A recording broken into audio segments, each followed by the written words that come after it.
Ram, Jai Ram, Jai Ram, Om Shri Ram, Jai Ram, Jai Ram, Om Shri Ram, Jai Ram, Jai Ram, Om Shri Ram, Jai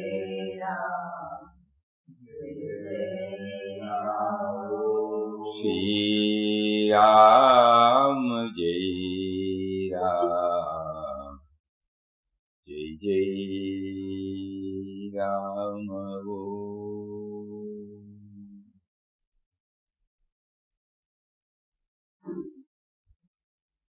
Om Shri Ram, Jai Ram, Jai Ram. Hari Om to everybody. Yesterday we forgot to mention about this. Today is our Pujya Swami Satchidanandaji's 12th Mahasamadhi. Everyone who has been blessed with darshan of Pujya Swamiji knows what is spirituality in daily life. The tender look he has,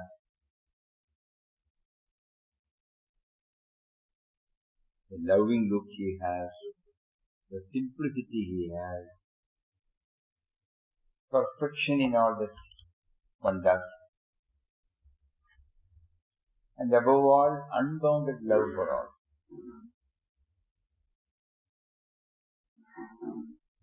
Nobody is less important.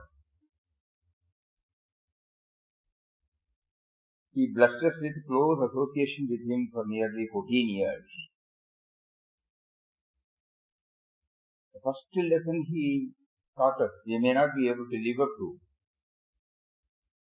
that nobody is less important. Nobody is the coin out, that's the mantra. Nobody is unimportant, nobody is insignificant, nobody is irrelevant. If somebody is in touch with us, God has made him to touch with us with certain purpose, that is very relevant. From the ordinary plane, we may not be able to connect us. But we should know. That is how we get out of the feeling of a stranger. Nobody is a stranger.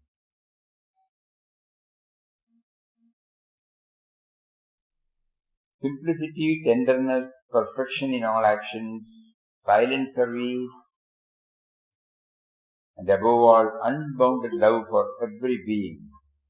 These are some of the qualities of Param Pujya Swami Satchidanandaji, whose 12th Mahasamadhi day is being observed.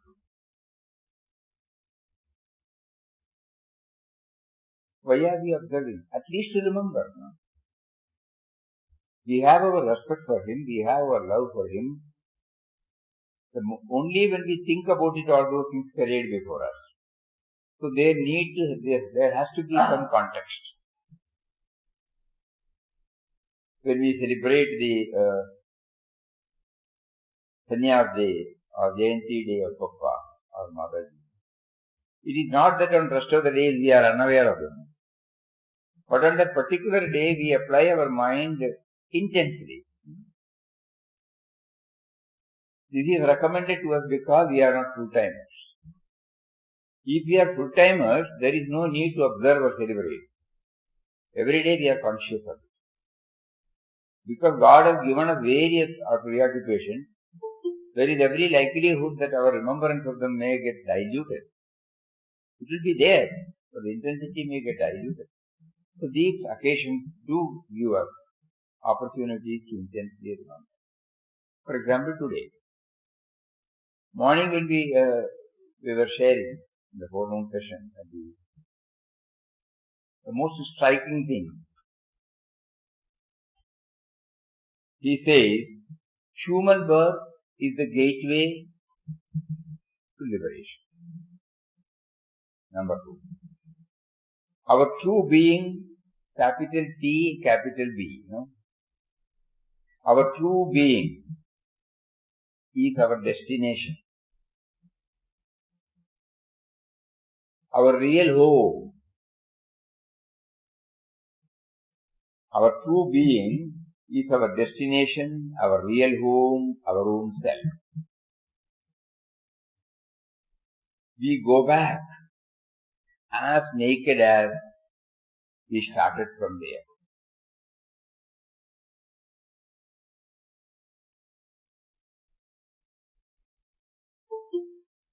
So today, Swamiji is giving us an opportunity to think about it. First thing is very clear. Human birth is the gateway to evolution. So only through the birth of a human being we will become aware of the creator, protector and destroyer. And we can attain him. We can become aware of his presence. No other species can do it. So we are all blessed people to have got the human birth. And by his grace we were drawn to Mahatmas in general, Papa Mataji Swamiji in particular.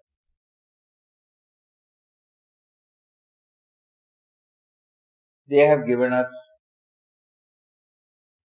this clue that the end and aim of all our spiritual discipline is to become one with him. They have also added that he is the indwelling as well as all-pervading reality.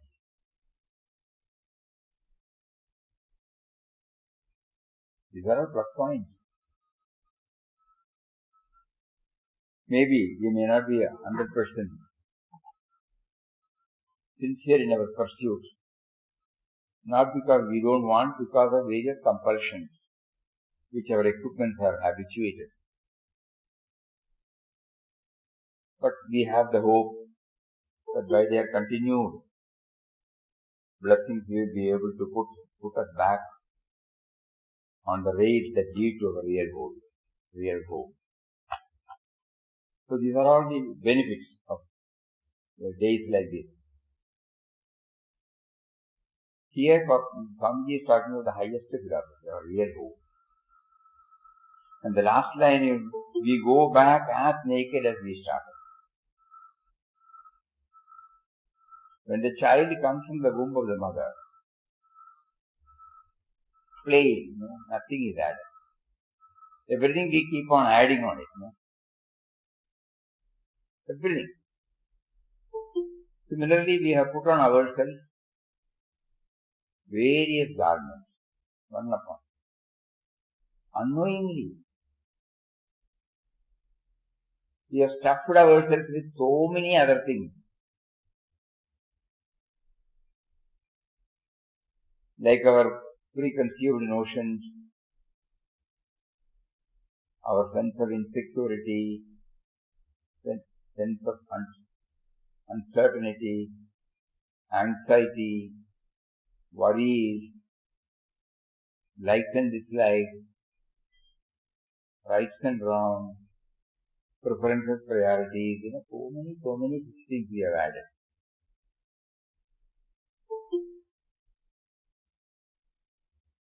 We were carried by our mother, with no other thing. When we came out, whether we demanded or they thrust on it, that we don't know. I feel for the first few years we have not demanded anything, excepting the food, whenever we feel hungry, we cry, we don't know the language. But otherwise we did not ask for any other comforts. We were plain. But every comfort was given to us. And it became a part of our life. We were taught about the do's and don'ts. We were taught about the rights and wrongs. Likewise, when this grounding was done, when our mind intellect started expanding, growing, it gathered to itself all the rest of the things.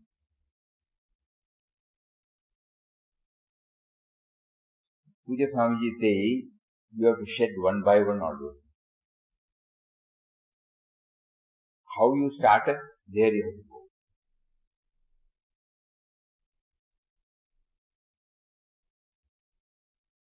Highest class. Human birth is a gateway to liberation. Our true being is our destination, our real home, our own self. We go back as naked as we started from there. Another important, philosophical approach. He says during his early days,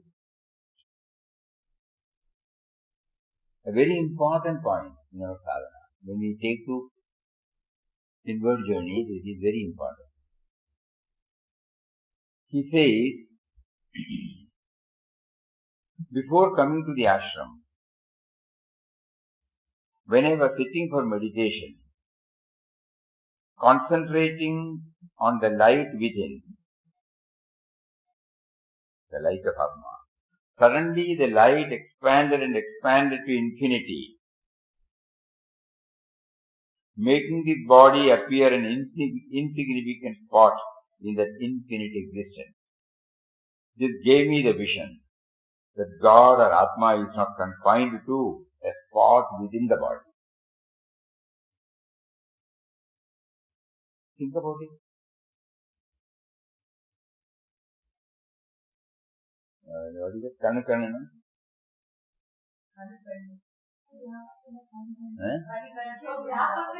जो व्यापक है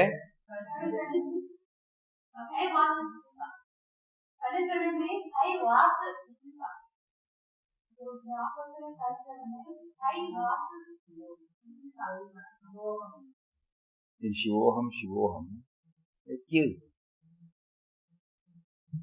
This morning we were reading the prayer of Omkarnath Ji Maharaj. Thou who art within and without, above and below and all around. Now, you have seen now. He is there everywhere. We are trying to, whenever as a spiritual aspirant, our tendency will be to spot him, localize him. But now we find we cannot localize him. In every cell, interpenetrating the very cells of our being, So every cell, we all know as students of science that biological, when we do that biology or physiology or anatomy, we have some idea, that this body is full of, what do you call it? Cells, correct. Each cell is becoming active because of the presence of Atma, because of the presence of life. So how can we localize him? That's what he has written here. This gave me the vision that God or Atma is not confined to a spot within the body, but he is infinite, all-pervading, as the whole universe is in him. This experience was a great soothing factor and carried me through many vicissitudes in life. Whenever any external condition was disturbing, I had only to switch back to my real being, and immediately I would see the names and forms of the universe floating in me, and anything happening in the manifestation was not of much importance, as everything is transitory. A new approach, A new approach.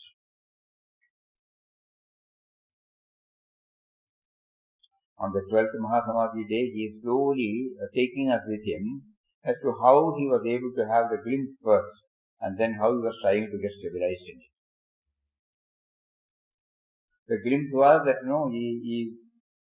he knew, when he was in deep meditation, deep inward journey,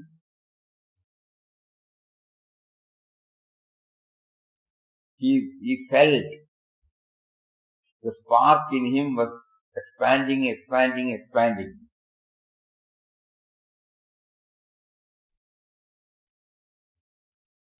Natatra Sujo Bhadinatantra Tarakam. Nyema Vidhido Bandhikutoye Magini. There are so many explanations given by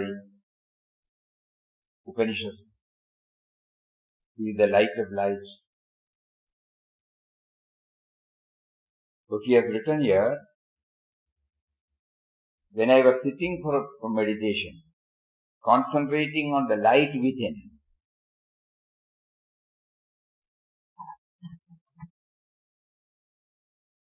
when we say the light, you remember the dialogue between Yajnavalkya and Janaka. Huh? Yajnavalkya and Janaka. Huh? Huh?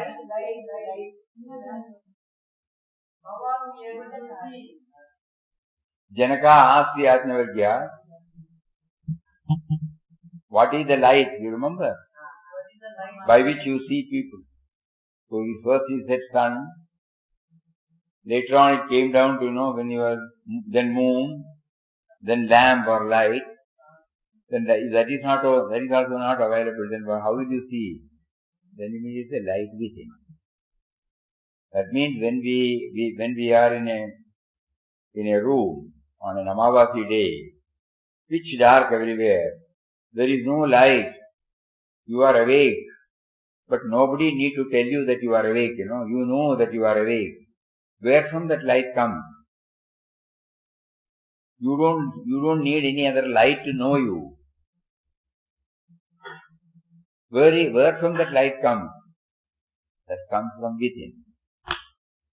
So the light or awareness is within. Here Swamiji says, when I was sitting for meditation, concentrating on the light within, and it is light of Atma. Suddenly the light expanded from the individual awareness to the cosmic awareness, Suddenly the light expanded to infinity, making this body appear an insignificant spot in the infinite existence. This gave me the vision that God or Atma is not confined to a spot within the body, but He is infinite, all-pervading, as the whole universe is in Him.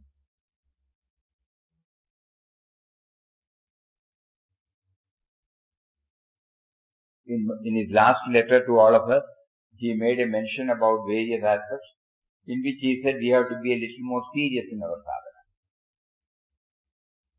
What he has undergone, what are his revelations, if we come to know, then we will know what he means by serious.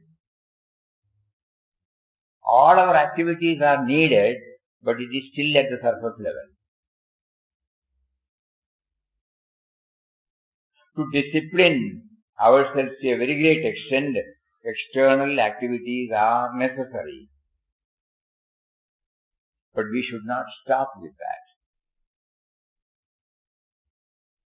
When we stop with the external activities, we will not be able to go feel the presence of God within.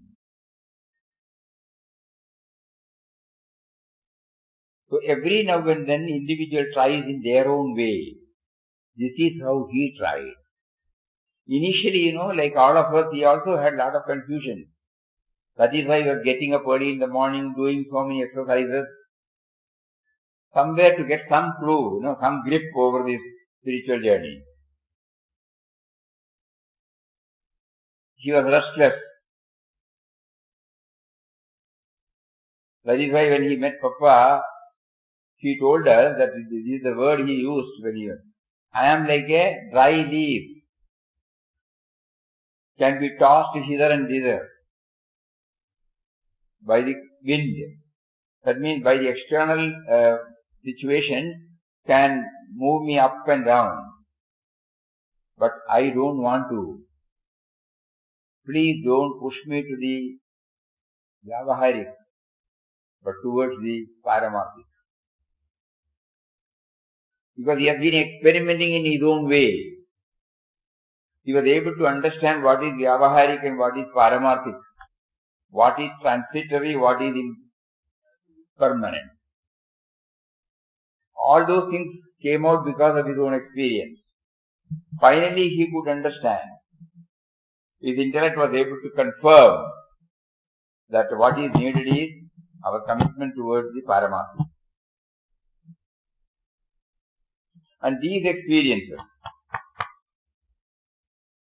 have given him this Paramartha. How do we know that Paramarthik is necessary? This is the experience he got, before coming to ashram. Because this background is there, it was easy for him. This background also, it did not come from outside.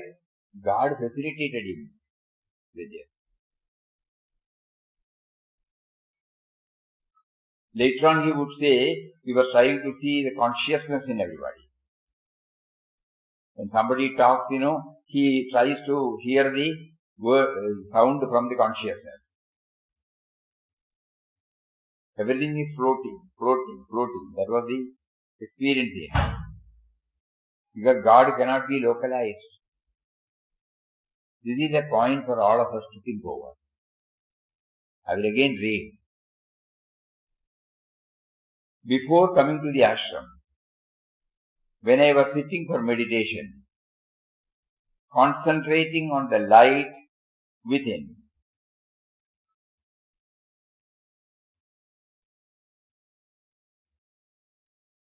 the light of Atma, which is normally termed as awareness, consciousness. Suddenly the light expanded and expanded to infinity, making the body appear an insignificant spot in that infinite existence. This gave me the vision that God or Atma is not confined to a spot within the body.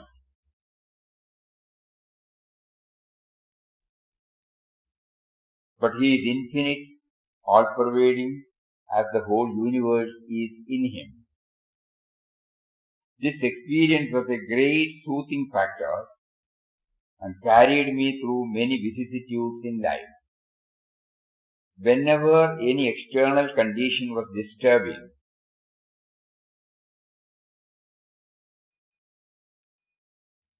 I had only to switch back to my real being. Wait. Whenever any external condition was disturbing, when can it disturb? Only when me and my nerves. So whenever anything was disturbing, he knew it was stemming from the individual level. So all that he had to do was to switch back to my real being. Real being is universal. Previous lines he has mentioned that it started expanding to infinity, and his body was a speck in it. So he had the vision of the universe, glimpse of the universal vision. So whenever anything was disturbing, he knew it was from the individual level, and all that he had to do at that time was to switch back to my real being, and immediately I would see the names and forms of the universe floating in me, and anything happening in the manifestation was not of much importance, as everything is transitory.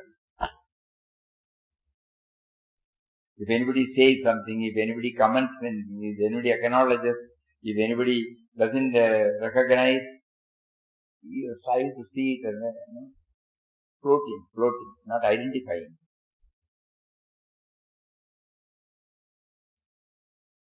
Yes, it was like that sugar doll. Everywhere you are seeing only sugar, na?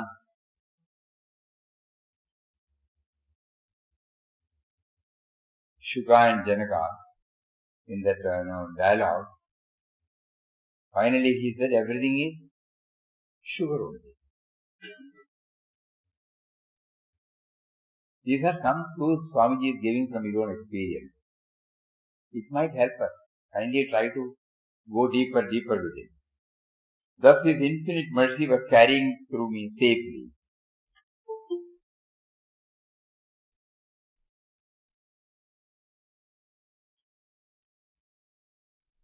He was more and more introvert. Everybody knows it. Now only we know why he became introvert. Not that he did not want to talk. He is fully preoccupied with this. That is why once Mataji said, you must have got something substantial.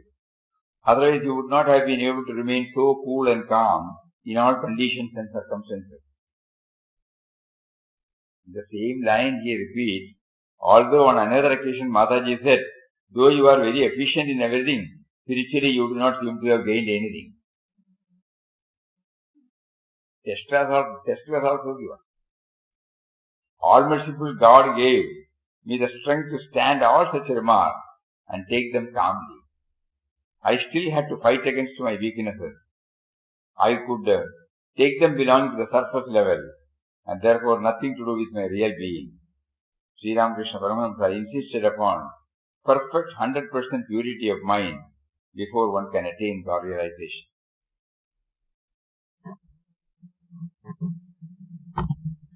He was not strictly following the path suggested by Mataji as far as chanting was concerned. He says, God made me repeat Ramnam, although I could not reach the figure that Mataji wanted everybody to chant. I did not believe in regimentation.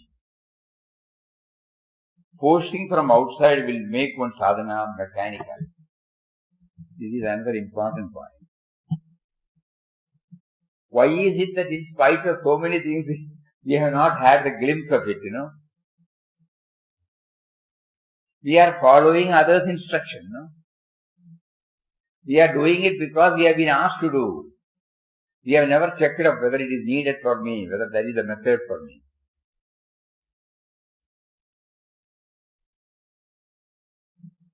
He was blunt, though he did not say.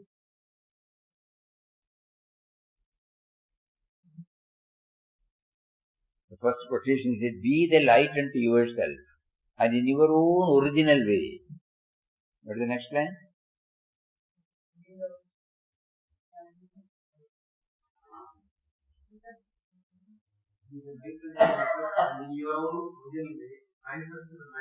Manifest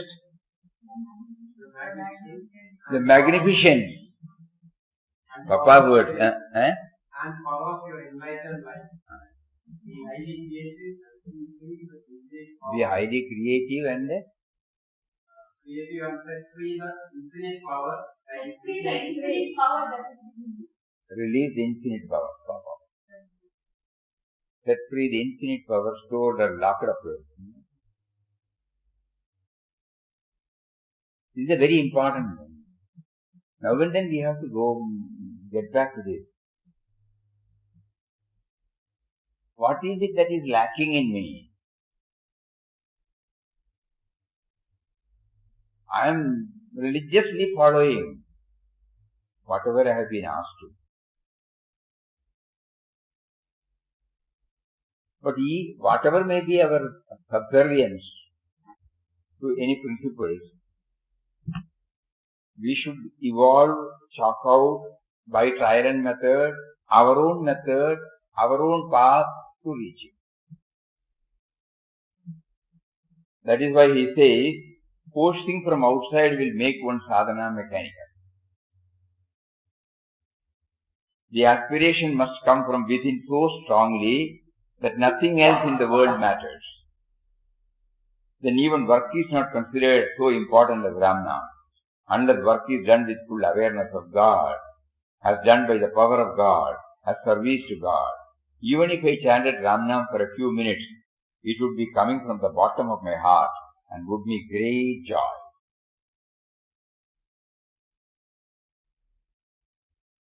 Again we will try to follow this. No. We have to try and which is suitable for us. Then our own method will evolve. Papa was unique, Mataji we found unique, now Swamiji also we found unique. Whereas we wanted to follow. That is why, though we were able to be on the road, we feel we are not nearing the goal. Something is still lacking, Not that we have been misled by them. We have been properly directed by them. But we fail to understand that there was something original also along with their path. They also followed certain things, but at the same time they added something of their own. So we have to add something of our own. What is that something? Only that person can understand.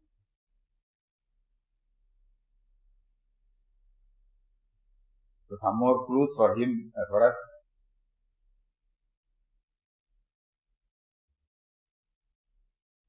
On days like this, normally we touch upon, the values, the touching moments of our life with him. All those things we highlight. With the result, after the session, we forget. But suppose we try to go to the core of that Mahatma.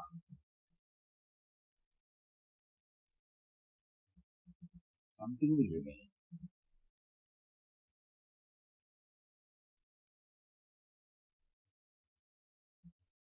So what is, now today, I think we can sum up like this, what is it that I have to add in my sadhana?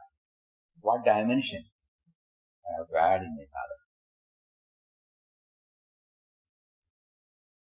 He had done, and the original one is this, first he did not know even.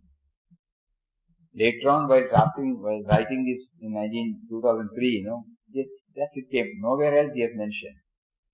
Even when, we had an exclusive interview with him for bringing out an article at the time of his 50th year of dedication. We personally went and told that so many people are telling so many things about your Purvashram life. So we would like to have real facts from you. Then Swamiji smiled and said, okay, then we went with the tape recorder. We framed a lot of questions, and that is how the article Secret to the Saint. We were able to bring out all those things in the small. But at that time, Swamiji did not probably remember to reveal this. Later on, when he was writing by himself, this came out. Those 2 or 3 things, we have never mentioned about. Here you will find, absolutely impersonal. He is not bringing a word about Papa, Mataji, and all those things. Elsewhere he says, they molded me. But in his inward journey, nobody was there. Only consciousness. Swamiji, one question. In the inward journey for anybody, and it is a singular journey? It is 100%. But initially, you need a map. We're traveling by ourselves. When we travel, we come to know that the map is obsolete. So many other roads have been brought out. So as we are on the journey, we will find out our own path then. Some indications we are given through Upanishads, through Bhagavad Gita, through Mahatma's revelations. But each one has to cut out one's own path. This is made clear. This is made clear by everybody. Everybody. Papa used to bluntly say, don't be like dumb-driven cattle. This is the word he used. Swamiji, one question is, why do you mean clothing from? What do you mean? What do you mean by? Floating. And situation was floating,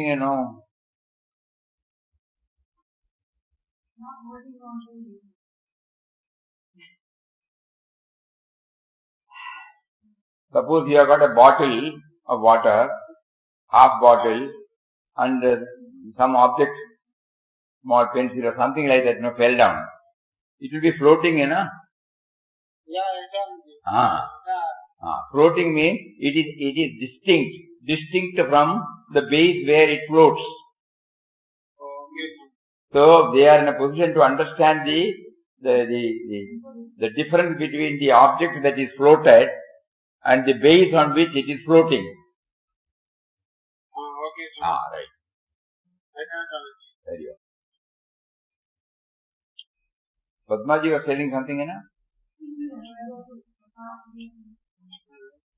Is the journey singular? See how Swamiji is driving us now. When we sit for meditation, it need not necessarily be the same thing as Mahatmas had. So our mind will be bringing so many, God has facilitated our mind to acquire so many thoughts. For each one it is different. So when the equipment is different, how can we use a standard method? If the environment is uniformal, our standard approach will be alright. Here each one's mind, each one's thinking style, each one's priorities, preferences, likes and dislikes and whatnot, each one's temperament is different. Sattva-rajas-tamo, the combination, the ratio of combination is different.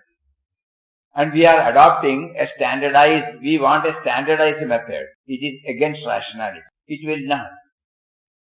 How do we know? We look at the lives of Mahatmas.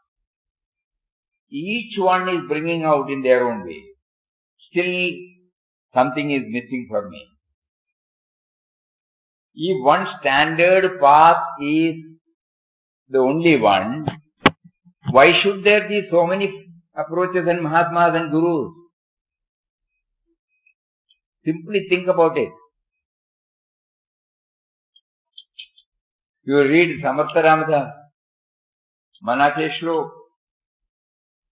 each one, Gondavarikar Maharaj, Kabir, Nanak Dev,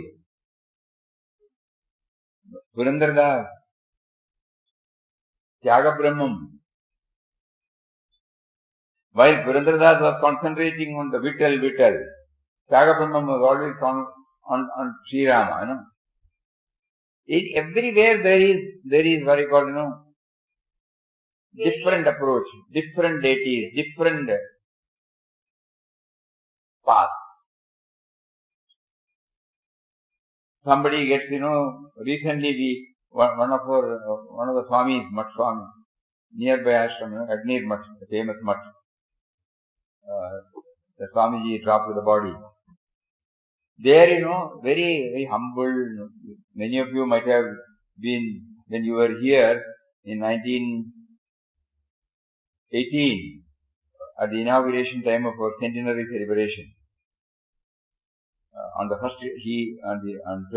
12th November 2018, he was here for the evening program. He was very close to Swamiji. Whenever we ask anything from here, top priority for Ananda Ashram. Very simple, humble. But you would like to know his routine. Morning 5 o'clock or 5:30, he goes to the shrine there. Mat is there. Till 11 o'clock. He will not take anything.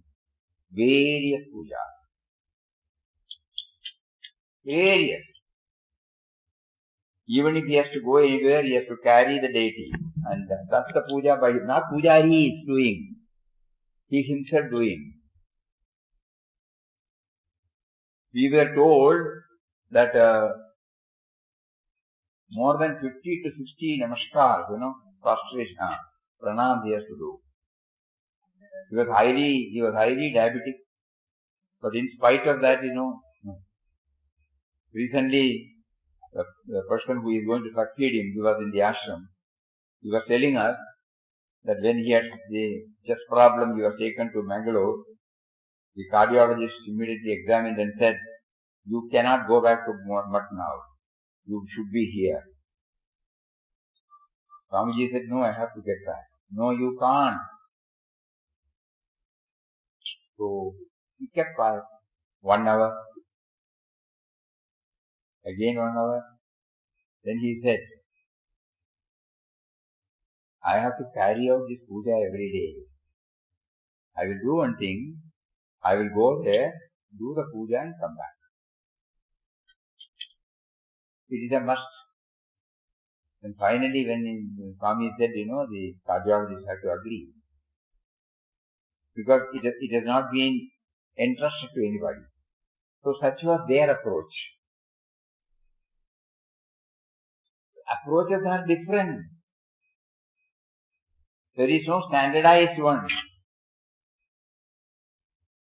He was becoming restless because he was not following it. He was a very noble soul, very humble, all-loving, simple, childlike behavior. But Swamiji, it is very deterring to know that you have to walk alone. You have to walk alone. It is very deterring. When we are thinking in terms of individual. Actually, we are not walking alone. Actually, we are not walking alone. The moment we are pursuing, we are not getting any answer. We pray to him and suddenly we find he is leading us. He is leading us to the same destination from where everybody has started.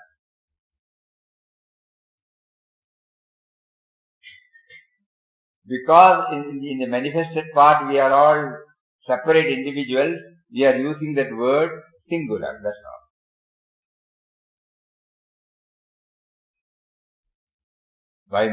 By word singular, what is meant is, the approach is, it should be unique.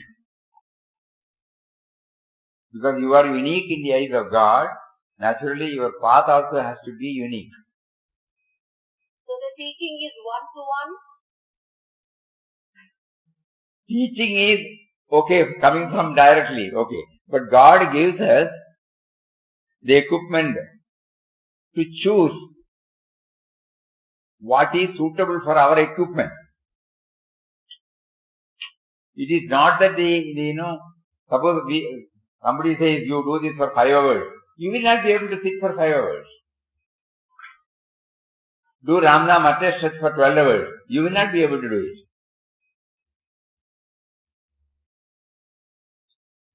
And if at all you do it because we have told you, it will be, mechanical. So I have to find out what is suiting me. Initially I follow. Initially I try all the method that has impressed me. And then I start realizing it. Even after a long period, I am not reaching anywhere. I am not belittling the importance. I give value for every thought, every path, but still I feel something has to be had from my side, suiting to my temperament, my taste. I have to find out. This has to be found out by one. When we go through the life of Mahatmas, we find that was found out by them itself. So Swamiji is giving us a clue now. He says, chanting of Ramnam helped me the moment I chanted it to clearly visualize that everybody and every object is a combination of Purusha and Prakriti. Prakriti of names and forms is seen with naked eyes, whereas Purusha, the substratum, is pure consciousness, which can only be conscious of. We cannot see that consciousness. No? Consciousness is the very subject. Although it is clearly seen that Prakriti of names and forms is floating in the all-pervading Purusha, that is consciousness, I was struggling to see that Prakriti is only Purusha with a form, and therefore they are the same. The maximum I could get at was that all the names and forms in Prakriti are not separate entities, but one in Purusha. Like that, he developed his own. No? Prakriti could be compared to a huge tree, and the body of Purusha with innumerable branches, leaves, buds, flowers, fruits. So, we are not reading the whole portion. We are trying to understand how unique was his method. He gives us the clues that if you feel that whatever you have done so far has not taken you to the goal, you find out what more is to be added. Not that you are discarding the whole thing. That has helped you so far. But there is one more element, one more factor, one more aspect which is purely related to your equipment. That has to be touched, kindled and followed. How will I know? I have to intensely pray. Just like when Papa cried, he said he could hear from the great void. It is purely an internal experience. Neither there is a great void outside, nor there is somebody telling. Intuitively only it can be heard. Means what? It is purely internal. It is not available to others.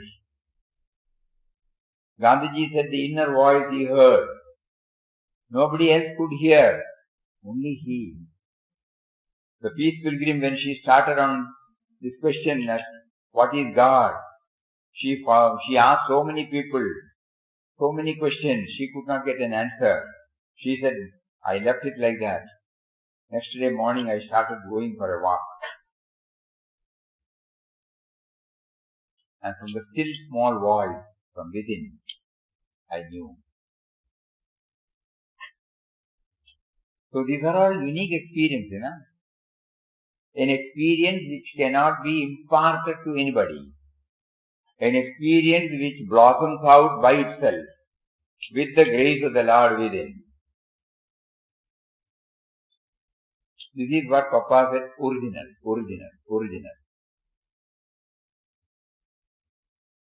He bluntly says, you have got the sadhaka sadhana?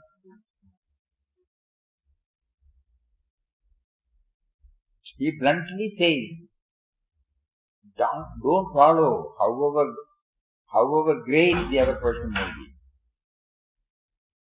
It is not that we are belittling their contribution in our spiritual progress. Certainly not. But we should know. He says here, there should be discipline in the life of every individual in order to achieve either moral or spiritual development. In the case of children and young folk, in teens, discipline from outside does help a great deal in their adjustment of life to the environment. But even in their case, a pedagogic enforcement of rules and regulations without rightly studying and understanding their nature, instead of becoming a help, suppresses, distorts the natural growth and evolution. In the case of adults, the outside help consists in awakening the individual to a moral or spiritual life, and by hints and suggestions, enable him or her to find out for himself or herself. This is the word, find out for himself or herself the method and conduct of life by adopting which he or she can attain moral or spiritual perfection. cut and dry rules applicable for all individuals and dominating insistence of a so-called higher authority on the individual for casting him into a new mold, as it were, for producing a Superman, is not at all the way. He doesn't stop. The life of the individual must grow like a bud into a flower, and the flower into a fruit. As we provide the necessary conditions and environment for the growth and fruition of the bud into a fruit, so also is it with life. In the life of the adult spiritual aspirant, the best discipline for his advancement and ultimate realization is the self-imposed discipline. Here, imitation and abject implicit obedience to the law set by anyone, however highly evolved he may be, will, instead of bringing into being an illumined individual, only produce a human robot without initiative, all its inner powers and beauty unexpressed, unrevealed. Very clear, no? Very clear. It doesn't mean there is no relevance of Mahatmas or Satsang. Next he answers, the keen aspiration for attaining the highest truth must be there. Contact with the divinely illumined personality must also be there. But the unfoldment of the hidden divine life and truth in the sadhaka must take place according to the nature and qualities of his inner and outer life and being. We know that we cannot hasten the ripening of a raw fruit, and if we, by any process, cause it to ripen artificially and prematurely, the taste of the fruit will never be the same as the one which has ripened in the natural course. Saints are therefore called the awakeners, whose grace works on the sadhaka like the sunlight on the lotus bud, which blossoms into a fragrant and beautiful flower. Unless the ego sense disappears, the divine life in us can never reveal itself in its glory. Be like a child, and power, charm, sweetness of the divine will radiate through you like the luster of the gem. So like that, we were talking about Swamiji's unique approach. So there should be unique approach. That is what is the meant. Prior to coming to the ashram itself, Swamiji was blessed with the glimpses of that universal vision. But he did not know that it was a universal vision. It was something, pleasant, That is why there was an inner craving to possess more and more. That is how he became more and more introvert. His nature is always introvert, even from the school days. So it was easy for him to go within. Distractions were less and less.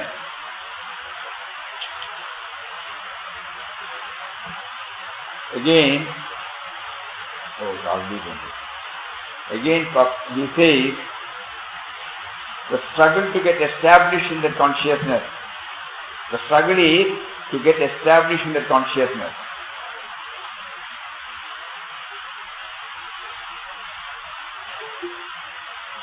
When I look at a person, I see him or her as pure consciousness, and the body a tiny speck floating in the consciousness. So all the matter in the universe of innumerable forms is only many tiny spots floating in pure consciousness. That sugar doll, easy to understand. When someone speaks, I know the sound comes from consciousness only. Though the body walks, etc., the power is of pure consciousness only. But consciousness is not affected by the so-called action. So it can be said that such actions are taking place through the vehicle, and the power for such action is drawn from pure consciousness only. So there is no ego anywhere. But each form takes upon itself the responsibility for such action and therefore the sense of doership with all the consequences. 2 days back we read out, na kartrutvam na karmani lokasya srijati prabhu na karma bala samyogam svabhavastu pravartate. Ranganathanji Maharaj has clearly mentioned, Atman is not the doer, he is not the enjoyer, but he allows all those things to happen in that. That Swami has mentioned, it as floating, that's all. Svabhavastu pravartate. Each equipment has been given its nature, it performs, but it will not perform by itself, only in the presence of Atman. Just like electricity and the gadgets. Electricity does not get affected. When you use the induction heater, the electricity does not get heated. Nor when we switch on the refrigerator, it doesn't become cold. But in its presence only this heat and cold are felt, are experienced. So here he says, it can be said such actions are taking place, though through the vehicle, and the power for such action is drawn from pure consciousness only. Each form takes upon itself. What we do is, because we don't have the awareness that he is there,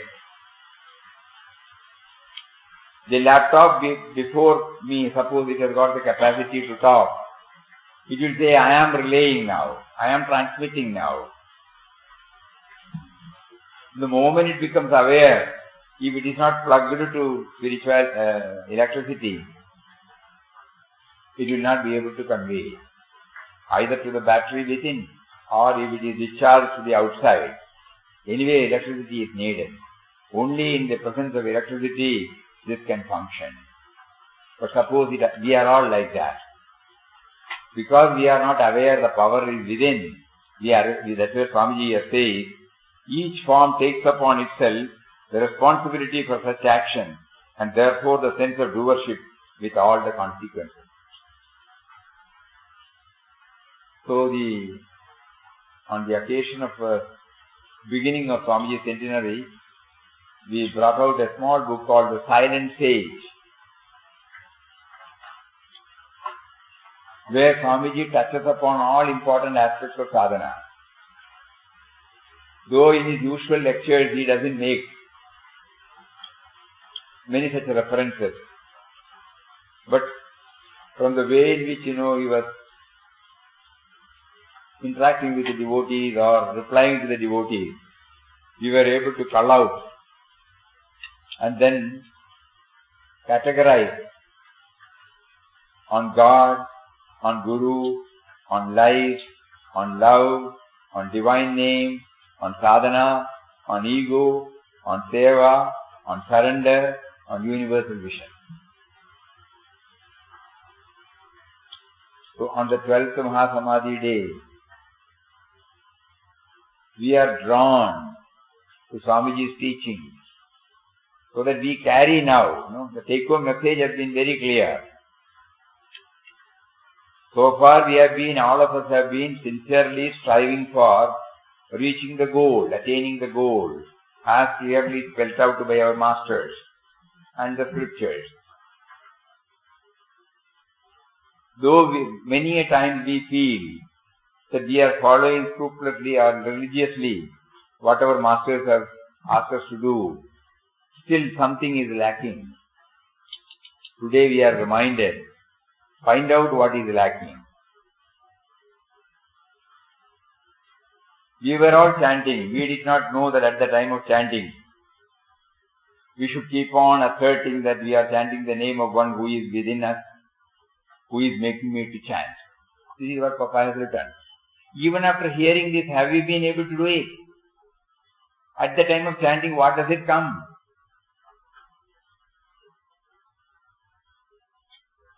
We revere Papa, We want to follow his words, He has specifically mentioned that unless and until we become aware that God is within me, and it is God, by God's power that the name is being chanted. Even if we chant for 100 years, we will be like this. We have bluntly said. After having heard this, again we go back for chanting. Have you been able to bring any dimension? We have to ask ourselves. Many of us feel it is not possible. Because it has not been habituated, na? So how to get habituated? We have to find out our own method. This Papa cannot give. So similarly now, I have before me one more Papa's word. You must have a sadhana which is independent. Yes. Upon external conditions. Not dependent upon, next one. External condition. Not dependent upon external condition, form or environment. Wherever you are, you must be able to tune yourself with God within. You must have a sadhana which is independent. What else we require? We go to school and college after our 10th or 11th. We choose, whether I should take engineering, whether I should go in for medicine, whether I should go in for research. Depending upon my taste, temperament, aptitude, inclination. It is not a forced one. So that is independent. You must have a sadhana which is independent, not dependent upon external condition, form or environment. Wherever you are, you must be able to tune yourself with God within. These are all the words of Papa. So we have to find out, what is lacking, what is to be added to my sadhana. Each one has to find out. That is why in Bhagavad Gita says, Uddared Atmanatmanam. You can raise yourself only by yourself. Ultimately, everything comes zero to that. You are your own friend, you are your own enemy. Because nobody else can suggest it should be done like this. They can only say how they have travelled. Similarly, they did not ask anybody how to travel. So, Swamiji is very clear about it. Two things, one is the impersonal aspect he has beautifully brought out. The light coming out, expanding to infinity, where the sense of individuality of the body becomes a speck. And he says whenever there is any disturbance at the individual level, all that he has to do is to switch back to this universal aspect. These are all some points on which we have to keep on pondering. And we are grateful to Swamiji, who has only love for us. Today he chose to touch and kindle certain vital aspects in our sadhana by sharing his own experience. We are praying to him, who is there in the form of remembrance, kindly guide us further. I am unable to see, I am unable to identify my original contribution towards the sadhana. I can understand intellectually that it should be independent. I should not follow, but I still am groping in the dark. Please help me. Mind you, this is an inward journey. It is an inward journey.